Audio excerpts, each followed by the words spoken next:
ரகுவம்சம் 38ஆம் பகுதி. சப்தம் நோக்கி செல்லும் அந்த அம்பினை ஏவிய தசரதன் அப்பா என அலறிய குரல் ஒன்றை கேட்டான். அப்போதுதான் அது யானை அல்ல, மானுடன் என்பது புரிந்தது. அவன் அஞ்சியபடியே ஓடினான். அவனை காண முடியாதபடி நீர்வஞ்சி கொடி மறைந்திருந்தது. அதை கிழித்தபடி சென்ற தசரதன் அங்கு சிறுவன் ஒருவன் மார்பில் தன் அம்பு பாய்ந்தபடி குடத்தின் மேல் சரிந்திருப்பதை கண்டான். தசரத மன்னன் நல்ல குடியில் பிறந்தவன் ஆதலால் எல்லா நியாய தர்மமும் அறிந்தவன். அதனால் தான் செய்தது பெரும் பாவம் என்று இந்த பழி தன் குலத்தை சாரும் என மிகவும் அஞ்சினான். தன் குதிரையில் இருந்து பதறியபடி இறங்கிய அவன் அந்த சிறுவனை கரத்தில் ஏந்தி அவனை குறித்து வினவினான். அவனோ தான் பிராமணன் அல்லாத முனியின் மகன் எனவும் விழி தெரியா பெற்றோரிடம் தன்னை அழைத்து செல்லும்படியும் பெரும் வலியுடனும் பிரியும் உயிருடனும் மெல்ல முனகினான். தசரதன் அவனை தன் கரங்களில் சுமந்தபடி அவன் பெற்றோரிடம் கொண்டு சென்று அவர்கள் முன் இட்டு யானை என தவறாக நினைத்து தான் தவறுதலாக செய்த காரியத்தை கூறி தலை குனிந்து நின்றான். விழியில்லா அத்தம்பதிகள் தங்கள் மகன் நிலை கண்டு கலங்கினர். அவன் உடலை தடவி தடவி அழுதனர். அங்கே தைக்கப்பட்டிருந்த அம்பினை தடவியவர்கள் அதை தசரதனையே உருவி எடுக்க கூறினார்கள். தங்கள் மகனின் உடலில் இருக்கும் அம்பு தங்கள் இதயம் மேல் தைத்ததாக நினைந்து அழுது கூறினார்கள். தசரத மன்னன் கலங்கியபடியே நடுங்கும் கரங்களுடன் அந்த அம்பை உருவினான். அச்சிறுவன் அக்கணமே இறந்து போனான். தன் மகன் இறந்தான் என்பதை அவன் தொங்கி போன தலையினை தொட்டு அறிந்த அவனின் தகப்பனார் கரம் நிறைய மகனின் இரத்தத்தோடு தசரதனுக்கு சாபமிட்டார். அரசனே, நான் இந்த முதிர்காலத்தில் என் மகனை இழந்து தவிப்பது போல் நீயும் வயது முதிர்ந்த காலத்தில் இதே துன்பத்தை உன் மகனை இழந்து அடைவாய். இது நடந்தே தீரும் என மகனின் இரத்தத்தோடு சாபமிட்டார். தன்னை மிதித்தவனை நாகம் வேகமாக சீறி அடித்து வாயின் விஷத்தினை இறக்குவது போல் அவன் தன் வாயால் சாபமிட்டான். அதனை ஏற்றுக்கொள்வது போல் மௌனமாக தலையசைத்த தசரத சக்கரவர்த்தி மெல்ல கூறினார், முனிவரே, நான் இன்னும் என் மகனின் முகத்தை கண்டவனில்லை. பிள்ளையற்றவன் நான். சாபம் பலிக்க வேண்டுமானால் எனக்கு ஓர் மகன் பிறக்க வேண்டும். இதனால் உமது சாபத்தால் எனக்கு அனுகிரகமும் அருளியுள்ளீர்கள். முனிவர் வாக்கு பொய்க்காது. எம் நாட்டில் விவசாயிகள் துரும்புகள் சிறு விறகுகள் கூட்டி நெருப்பால் எரித்து நிலத்தை முதலில் நன்றாக சுடுவர்.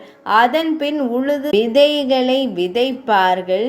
நெருப்பால் சுடப்பட்ட நிலம் பெரும் விளைச்சலை கொடுக்கும்.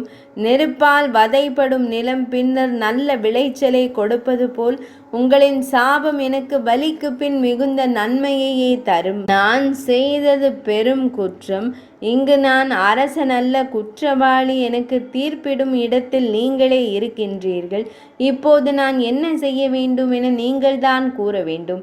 புத்திர சோகத்தில் இருப்போர் கூறுவது எதுவாயினும் அதற்கு நான் கீழ்ப்படிவேன் என்றான். அம்முனிவரோ, உமக்கு நான் சாபம் கொடுத்த பின் அதைவிட வேறு எதுவும் நான் சொல்ல வேண்டியதில்லை. நானும் என் மனைவியும் எம் மகனற்ற இவ்வுலகில் இருக்க மாட்டோம். எங்களை எம் மகனுடன் நெருப்பில் ஏற்ற உதவும் என்று மட்டும் கூறினார். அப்போது தசரத மன்னனை தேடி வந்த வீரர்கள் அங்கு வந்தனர். அவர்களுக்கு நடந்தது எதுவும் தெரியாது.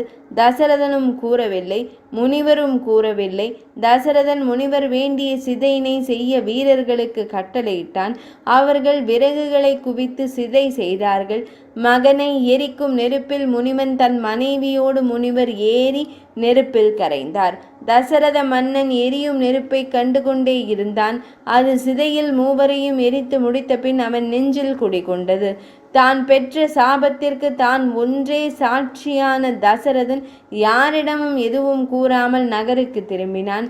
வடவாக்னி நெருப்பை தன் அடியில் கொண்ட கடல் போல் அச்சாபத்தை தனக்குள் மறைத்தபடி அவன் அரசாட்சி செய்து வந்தான். அந்த சாபம் பெற்று 16,000 ஆண்டுகள் வரை அவன் குழந்தை இன்றி இருந்தான். தேவேந்திரனை போல ஒளிர்பவனும் குபேரன் போல் செல்வம் கொண்டவனுமான அவன் வாரிசு செல்வம் இல்லாமல் வாடி கிடந்தான்.